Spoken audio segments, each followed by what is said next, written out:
Hey guys, let's get more news about Warriors, but first, don't forget to subscribe and leave your like. Preview, Boston Celtics vs Golden State Warriors, prediction, team news, form guide. The Golden State Warriors will be hoping to continue their impressive start to the 2024-25 NBA season when they travel to TD Garden to face the Boston Celtics on Thursday. Both these sides have shot out the starting blocks this season, with the Celts currently in second place in the Eastern Conference standings, while the Warriors are third in the West. The Boston Celtics will come into this match following a trip to Atlanta on Tuesday morning where they cruised to a 123-93 victory over the Hawks, even without the services of Jaylen Brown. Continuing his fine run of form in the early season, Jason Tatum led the champs, racking up 28 points, 6 rebounds, 9 assists and 2 steals, while shooting 10 of 21 from the field and 6 of 14 from beyond the arc in just 30 minutes of play. With that, the Celts' leading MVP candidate is now averaging 30.0 ppg, 7.4 rebounds, 5.1 assists, and 1.9 blocks per game. It is worth noting that no player in the history of the franchise has gone a full season averaging 30/5/5. After winning the championship last season, Joe Mazzulla's side look like favorites to challenge for the title again this term, as aside from Tatum, all of Derek White, Peyton Pritchard, Drew Holiday, Sam Hauser, and Neemias Queta also got into double digits against the Hawks. The C's are now 7-1 heading into their home game against the Warriors, who they were 1-1 against last season, including a blowout 140-88 victory at this venue back in March this year. Meanwhile, the Golden State Warriors look like a side transformed this year and notched up their fourth win on the bounce on Tuesday, beating the Washington Wizards 125-112 to go 6-1 for the season. The Warriors' first 3 games of their current win streak came without Stephen Curry, but he returned to the starting lineup against the Hawks and made an instant impact, scoring 24 points, 16 of which came in the second half. However, aside from the two-time MVP, Buddy Hield put in another excellent showing for his new employers, scoring 20 points and 2 assists off the bench, while Draymond Green added 18 points, 8 rebounds, and 5 assists. Hield, now affectionately dubbed the Step Splash Brother, is currently averaging above a 50% conversion from beyond the arc this season, the highest in his career to date, and 21.9 ppg, also his best return since entering the NBA. Notably, Golden State's bench has been on fire this season and outscored Washington's reserve 60-33 in their latest matchup. Celtics vs Warriors anticipated matchup has another major subplot.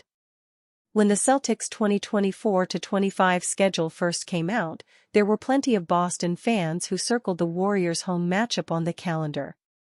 It's a 2022 NBA Finals rematch, after all, so there's some juice for that subplot. But most of that anticipation is also for Warriors coach Steve Kerr being in town. C's fans aren't going to forget Kerr benching Jason Tatum for multiple games during the Paris Olympics. Tatum has spoken about some of the frustrations, though he's seemingly moved on. Fans are likely going to let Kerr hear it, though. "We playing against Steph Curry, somebody that I'm close with," Tatum said after the Hawks win, via NBC Sports Boston. "And obviously, I'm close with Draymond Green. I know this is a finals matchup from a few years ago. From that standpoint, getting to play against those guys, we've had a lot of battles over the last couple years. So, sure, it'll be fun." There is another important subplot to what should be a highly anticipated matchup at 7:30 p.m. Wednesday at TD Garden. The Warriors roll into the game with a 6-1 record as they've won 4 straight games. That's in comparison to the Celtics, who bring in a 7-1 record as reigning champions. Curry also missed 3 games due to an injury, but the Warriors still won all of those contests anyway. So here are the Celtics, fresh off their first championship with this current core. Then they're going up against the old Warriors dynasty, though Golden State no longer has Klay Thompson. And while it's still early in the season, the newer-look Warriors have impressed through their first 7 games. Golden State went 46-36 in a competitive West last season to finish 10th in the standings, but failed to get out of the play-in tournament. Last time the Celtics saw the Warriors last season, they dominated them in Boston to the tune of a 140-88 score. That's after the Warriors downed the Celtics in San Francisco, where Curry's late three-pointer gave them the win. In the blowout-series win, the Warriors employed a strange strategy where they left Jaylen Brown wide open on multiple three-pointers. After Brown had 19 points in the first quarter, they stopped, but the damage was done as the Celtics held a 44-22 lead after the opening frame. Despite only playing twice a year, there's naturally going to be some history between the Celtics and Warriors after that 2022 finals battle that lasted 6 games. Whenever these teams face off, something usually ends up becoming a headline. The Celtics also get to look the Warriors in the eyes as reigning champs for the first time, as this current core got to hang its own banner. The Warriors are still the old guard, and they still have some juice. Curry is 36, and it remains to be seen how much production he still has left in his career. Green is 34 and has become a villain in Boston sports lore, so he'll also likely hear it from the Celtics crowd. Add in the Kerr angle and there should be plenty of anticipation going into Wednesday's game. Why the Warriors shouldn't trade Jonathan Kuminga.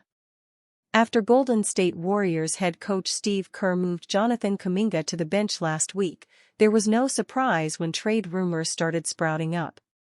Multiple reports this summer linked the Warriors to trade rumors for big-name stars like Paul George and Lauri Markkanen, with Kuminga being an obvious key piece of the trade packages.